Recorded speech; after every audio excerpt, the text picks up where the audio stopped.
ना उसमें मैंने कहा कि मेरे को परमात्मा के देखने की बहुत इच्छा थी और परमात्मा से मिलने की बहुत इच्छा थी बचपन से ही। तब हमारे घर के पास ही एक सत्संग हुआ। सत्संग में बहनें खड़ी होकर सत्संग कर रही थी। मेरे को खोज थी, मैं गुरुद्वारे, मंदिर, मस्जिद जहाँ भी सत्संग होता था मैं चली जाती थी। तो मैं गई तो नहीं, पर मेरे घर में ही आवाज़ आ रही थी। वो गीता, बाइबल, रामायण सब वेद शास्त्रों में से सत्संग कर रहे थे। तो मेरे को बहुत अच्छा लगा। फिर नेक्स्ट डे मैं टाइम निकाल कर जिनके घर सत्संग था उनके घर गई कि ये कौन बहनें थी और ये कहाँ से आई है, कैसे सत्संग कराते हैं, आप मेरे को भी वहाँ ले चलो जहाँ इनकी कुटिया है। तो उन लोगों ने मेरे को बताया कि हाँ इनका भवन है, मैं आपको ले चलूँगी किसी दिन। तो वो फिर कुछ ख़ास उन्होंने मेरे को बताया नहीं, बस मैंने उनको यही बताया कि मेरे को बहुत अच्छा लगा कि गीता, बाइबल, रामायण सब एक है। जो लोग अध्यात्मक में जाते हैं, मानते हैं, भगवान को मानते हैं, वो लोगों को परमात्मा खुद ब खुद ही बता देता है कि ये जो वेद है, गुरु ग्रंथ साहब हैं, गीता है, बाइबल है, रामायण है, ये सब एक है और हम सब लोग भी एक हैं। हमारी कोई जात नहीं, कोई धर्म नहीं, हम सब एक हैं। तो ऐसे ये मैंने सुना तो मेरे को अच्छा लगा। फिर थोड़े दिनों बाद सत्संग हुआ। उन्होंने मेरे को बताया कि सत्संग है, आप जाना चाहते हो तो जा सकते हो। मेरे घर के पास ही सत्संग था। मेरे को पता ही नहीं कि मेरे के घर के पास ही गंगा बह रही है और मेरे को कुछ पता ही नहीं। तो मैं सत्संग में गई। सत्संग में जाके मेरे को बहुत अच्छा लगा। मेरी इतनी अटैचमेंट हो गई कि मैं दिन गिनने लगी कि फिर दोबारा नेक्स्ट सत्संग कब आएगा। ऐसे ही सत्संग का दौर चलता रहा, मैं जाती रही। सबसे अच्छी बात मेरे को ये लगी कि सत्संग के लास्ट में बहनें जो सत्संग करती थी, 2 घंटे बैठकर सत्संग करती थी और सत्संग के लास्ट में बोला जाता था, यहाँ पर परमात्मा को दिखाया जाता है, साक्षात प्रैक्टिकल दर्शन कराए जाते हैं। बस यही 2 शब्द मैं लेकर घर आ जाती और मैं सोचती कि ये लोग साक्षात करवाते हैं तो मैं यहाँ पर जाना बंद नहीं करूँगी और साक्षात करूँगी। ऐसे ही मैं सत्संग में गई। फिर मैंने मेन उनके भवन में पहुँची और एक दिन मेरे को पता लगा कि वहाँ पर ज्ञान बांटते हैं, जबकि मैंने इतने ज़्यादा सत्संग नहीं सुने थे। फिर भी मैं ज्ञान लेने चली गई। अपने बच्चों को स्कूल भेजा और उनके टिफ़िन भी देने थे। तो मैंने अपने हस्बैंड से बोला मैंने आज जाना। वो कहते नहीं जाना, अभी तो और सत्संग सुन ले। तो बाद में मैंने कहा नहीं, मैंने तो अपना 10वां द्वार खुलाना है। तो वो मेरे को हंसने लगे, तेरा 10वां द्वार जब खुलेगा ना तब उन्होंने ऐसे ही तेरे माथे में छेद कर देना है। तो मैंने कहा चलो देखते हैं क्या करते हैं। तो मैं बच्चों के टिफ़िन लिए और मैं चली गई। मेरे हस्बैंड ने मेरे को वहाँ पर छोड़ दिया तो मैं चली गई। जब मैं वहाँ गई तो वहाँ पर लेडीज़ जेंट्स काफ़ी आए हुए थे और ज्ञान बांटना था। तो मैंने बहनों से बात की कि मैंने तो ज्ञान लेना है, पर नहीं भी लेना, मेरे पास टाइम नहीं है। यहाँ पर कितना टाइम लगेगा? और कहते यहाँ पर तो 1-2 बज जाएंगे। मैंने सोचा मैंने तो अपने बच्चों का टिफ़िन देना है। मैंने कहा मैंने तो बच्चों का टिफ़िन देना है।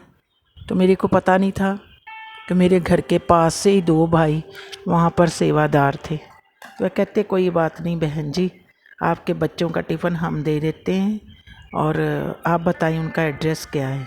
तो मैं सुल्तान मिंड भवन पे थी। वहाँ से मजीठा रोड का मैंने घर की चाबियाँ और बच्चों का टिफ़िन दे दिया। तो वो टिफ़िन भी दे गया और चाबियाँ भी दे गया। पर मेरे मन में शंका थी, एक शक था कि मैंने गैर इंसान को घर की चाबियाँ भी दे दी और टिफ़िन भी दे दी। पता नहीं अब क्या होगा। ऐसे ही हम एक हॉल में गए और लेडीज़ जेंट्स एक तरफ बिठा दिए गए और सारे अंधेरा कर दिया गया।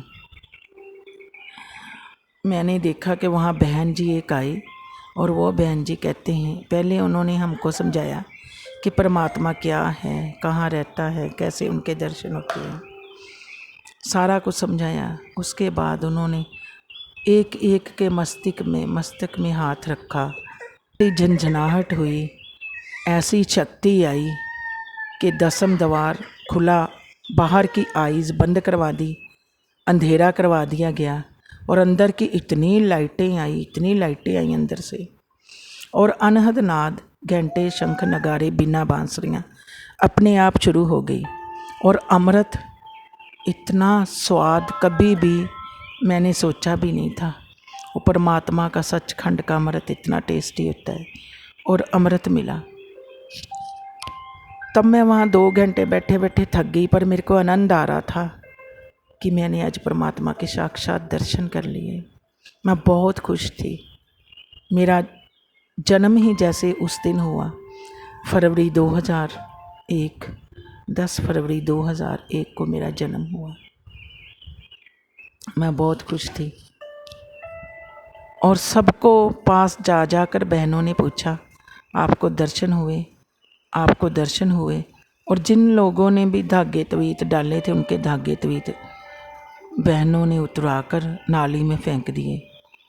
और जिस किसी को प्रकाश के दर्शन नहीं हुए, फिर उन्होंने उनको करवाए। और मेरे को तो इतनी रोशनी हुई, मैं उस रोशनी में ही खुश थी, वो परमात्मा के नाम में, क्योंकि परमात्मा का जो रूप है वो प्रकाश है। हम लोग भी वो प्रकाश के सहारे ही जीते हैं। वो परमात्मा का मैंने साक्षात किया। फिर मैं अपने घर आ गई। घर झूम झूम के आने लगी कि मेरे को तो बहुत कुछ मिल गया, खजाना मिल गया। मैं तो अपने घर वापस आ गई। आई तो अभी बच्चे आए नहीं थे, तो घर बाहर से गेट बंद था। तो मैं अपनी देरानी के घर चली गई कि अब मैं क्या करूं, बाहर तो रुक नहीं सकती। देखो इतना बड़ा खजाना लेकर वो लोग कितने लकी है, आज भी मेरे साथ अटैच्ड हैं कि मैं उनके घर चली गई इतना बड़ा खजाना लेकर। और मैंने उनको बताया कि मैंने तो ज्ञान ले लिया।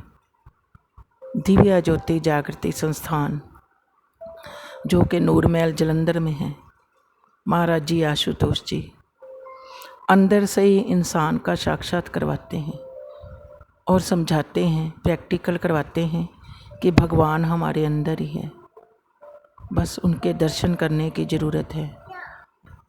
तो मेरे को वो परफेक्ट मास्टर ढूंढते ढूंढते परफेक्ट मास्टर मिल गया। अब तो बस मैं अनुभव ही करना चाहती थी कि मैंने ज्ञान तो ले लिया, अब मैं अनुभव करूँगी। जब भी देखा कि अब बच्चों का टाइम हो गया, तो मैं वापस घर आई। घर आके फटाफट मैंने बच्चों को खाना वाना दिया, जो भी था, तो मैं साधना में बैठ गई, दरवाज़ा बंद कर लिया और डरने भी लगी कि अगर भगवान मेरे सामने आकर शिव भोलेनाथ खड़े हो जाएंगे तो मैं तो डर ही जाऊंगी। पर फिर भी अभी नया नया ज्ञान लिया था, उस डर को एक तरफ रख के फिर मैं साधना में बैठ गई। जब ही मैं साधना में बैठी, मेरे को तो अपने कानों में से घंटे, शंख, नगारे, बिना बांसुरियों की आवाज़ आने लगी, इनर म्यूजिक। मैं सुन के आंखें बंद करके बैठ गई। और थोड़ी देर बाद ही, अभी नया नया ज्ञान था, थोड़ी देर बाद ही शिव भोलेनाथ जी मेरे को ऐसे उन्होंने दर्शन दिए जैसे महाराज जी एक तरफ खड़े हैं मेरे मस्तक पर और शिव भोलेनाथ एक तरफ खड़े हैं। शिव भोलेनाथ आते हैं, महाराज जी के अंदर चले जाते हैं। ऐसे ही कृष्ण आते हैं, अंदर चले जाते हैं। दसम पातशाहियाँ आते हैं, वो भी अंदर चले जाते हैं महाराज जी के अंदर। जीसस आते हैं, अंदर चले जाते हैं। ऐसे ही सभी शक्तियाँ महाराज जी के अंदर ही जा रही थी। इसका मेरे को बड़ी जल्दी से समझ आ गया कि शिव भोलेनाथ, कृष्ण भगवान दसम पातशाही हैं, ये सभी कुछ महाराज जी हैं। देखो भगवान धरती पर आया, अभी वो साधना में बैठे हैं, वो ज़रूर आएंगे एक ना एक दिन, और हम लोगों को कुछ पता ही नहीं, कदर ही नहीं। जब भी भगवान धरती पर आता है हम ऊट पटांग बातें करते हैं, चंद लोग ही उनको समझ पाते हैं। मैं तो उनके लिए एक राई हूँ, वो पहाड़ है। मैंने आज जो कुछ देखा, जो कुछ अपने कानों से सुना, जो कुछ पिया, वो मैं आज इतने सालों बाद आप लोगों को बता रही हूँ। बहुत आनंद है। वीडियो मैं नेक्स्ट पार्ट 3 में डालूँगी, उसमें मैं अपने अनुभव, अपने लाइफ के बारे में आप लोगों से शेयर करूँगी।